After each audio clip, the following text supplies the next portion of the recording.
I get out of the car and head for the back door. I see Arturo in the backyard grilling steaks. I hope to enter the house without him seeing me. I'm not ready for the discussion that I know will take place, and I need more time to anticipate his questions and memorize my replies. But Aurora yells at him from the back door. Sorry we're late, we got stuck in traffic. He answers her without turning around. I didn't see any dinner cooking, so I thought I'd grill something. I'll make the salad, Aurora tells him and goes in the house. I am going to go in when Aurora speaks. Marcelo, can I talk to you? I walk as slowly as I can. Arturo is stabbing the red meat with a giant fork. Not done yet, he says. He closes the black lid to the grill and sits on one of the white iron chairs. Sit down for a minute. He pulls out a chair. How was Dr. Malone? He was well, I said. I'm still standing. I'm looking at the red needle of the thermometer attached to the grill. It is moving past 300 degrees. Marcelo, I hear him call. He is holding a goblet half filled with ruby-colored wine. I know Arturo is not fond of my visits to Dr. Malone's office. He believes that the tests imply that there is something wrong with me, which he does not think is the case. So, what did the good doctor do to you this time? The brain was scanned while Marcelo listened to music. Try saying that again. My brain was scanned while I listened to music. I remind myself not to refer to myself in third person. Also, I must remember not to call him Arturo. Thank you. Is that right? Real music or the kind you alone can hear? Talking about the I am, I have learned, makes Arturo nervous. I attempt to change the subject. After Dr. Malone, we went to see the newborn pony at Patterson. That's good. But you didn't answer my question. There is no chance of ever changing the subject with Arturo. Real music, I answer. It is not a lie. The I am is as real as any other kind. How long will these visits go for? They last about an hour. No, that's not what I meant. I mean, how much longer are these experiments or observations going to go on? Before I answer, he says, I have a proposition that I want to discuss with you. I feel my chest begin to tighten. I'm not going to Oak Ridge High. I can hear my voice tremble as I say this. Arturo's face turns serious. I brace myself. I know how Arturo can switch from father to lawyer in an instant. The face of Arturo, the father, does not come out as often for me as it does for my sister, Yolanda. I get more of Arturo the lawyer, his eyes unblinking and fixed on my face, the volume of his voice modulated with complete control. He becomes a person who will lose his composure only if he wishes to. Here's what I would like to propose. I expect him to pause because he is speaking faster than he usually does. But he goes on, speaking as fast as he speaks to Yolanda. I want you to work at the law firm this summer. This is a total surprise. It takes me a while to find words, any words. When I do, I say, I have a summer job at Patterson. You'll help in the mailroom. He doesn't hear or chooses not to hear what I say. I have a job already, I repeat. Sit down, please. He points to the chair. I sit. He moves forward on his chair so that our knees are almost touching. He lowers his voice. He is a father now. Son, I want you to have a job where you interact with people, where you have to figure out new things by yourself. What do you do at Patterson that teaches you what you don't already know? I will be learning to train the ponies. But this is a stage in your life when you need to be working with people. Why? It is an experience you haven't had, really. At Patterson, you are in a protected environment. The kids who go there are not normal. Most of them will be the way they are all their lives. You, on the other hand, have the ability to grow and adapt. Even your Dr. Malone thinks this is the case. He said so since the very first time we saw him. All these years, it wasn't really necessary for you to go to Patterson. You didn't really belong there. I know you realize this yourself. There's nothing wrong with you. You just move at a different speed than other kids your age. But in order for you to grow and not get stuck, you need to be in a normal environment. It is time. Here is what I propose. If you work at the law firm this summer, then at the end of the summer, you decide whether you want to spend your senior year at Patterson or at the Oak Ridge High. Now he pauses. He knows I will need time to sort this out. One summer at the law firm versus a whole year at Patterson. I miss out on Fritzy's early months, but I get to train him next year. Arturo interrupts my thoughts. That's just one thing. I see him pick up the glass of wine and raise it to his lips. This time his words come out very slow.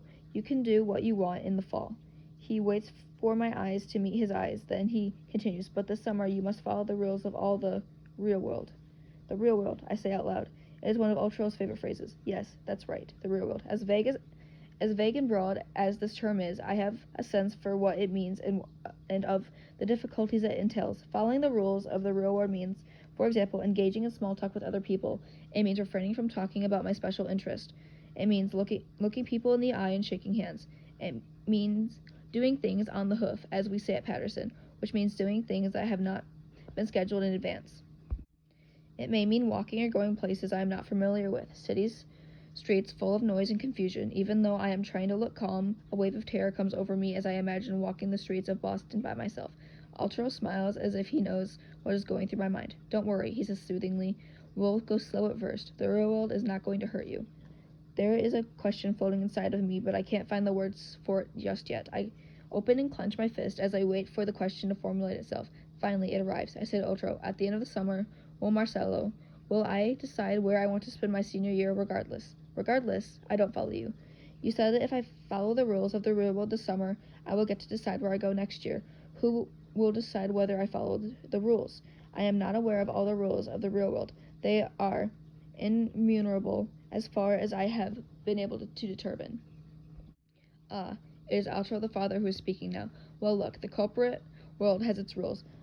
The law firm has its rules. The mailroom has its rules. The legal system has its rules. The real world has its rules. The rules just deal with behaviors and the way to do things in order to be successful. To be successful is to accomplish the task that has been assigned to us or which we have assigned to ourselves.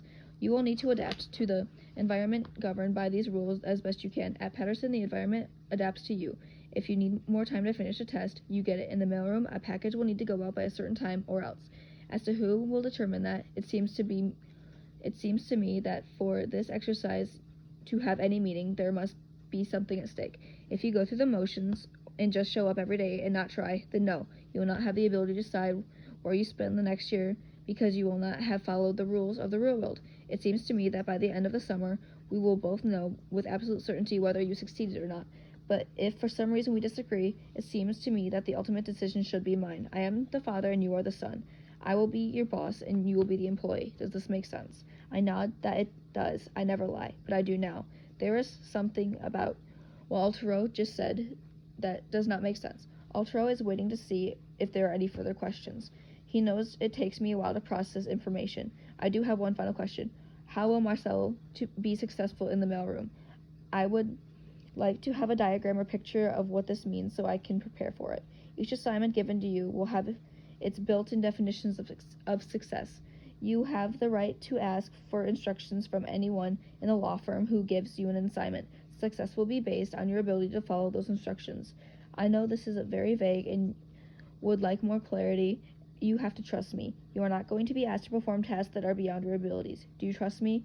I have always been fair, haven't I? This time, I don't know how the word trust is being used, but fair, I understand. Yes, I say. It is true. Altro has always been fair. Good, he says. I will be honest with you. I am hoping that after the summer you will choose to go to Oak Ridge High. There is a life out there that is healthy and normal that you need to be a part of, so is it a deal? There are some things I cannot do even if I wanted to, I say. Like what? There are so many things I have difficulties with. I cannot walk by myself in a strange place without a map. I get flustered when I am asked to do more than one thing at once. People say words I do not understand or their facial expressions are incomprehensible. They expect responses from me that I cannot give. Maybe the reason you can't do those things is not because you are not able to, but because you have not been in an environment that challenges you to do them. Jasmine, the girl who runs the mailroom, will show you the ropes. I've talked to her about you. She'll go easy on you at first, but going slow doesn't mean you won't need to expand beyond your comfort zone. I am thinking that next fall I will be able to work full-time at Patterson's, training Fritzy and the other ponies. I can visit the pony on the weekend this summer. Altro is basically asking me to pretend that I am normal according by his definition for 3 months. This is an impossible task as far as I can tell, especially since it has been very difficult for me that I am not normal. Why can't others think and see the world the way I see it? But after 3 months it will be over and I can be who I am. Think about it. Let me know first thing in the morning. All right, I say. I will think about it. I start to walk towards my treehouse. Namu, who is lying at my feet all the time, walks by my side. You are getting too old to live in a treehouse, I say. I hear Altro say behind me. I pretend his words do not reach me.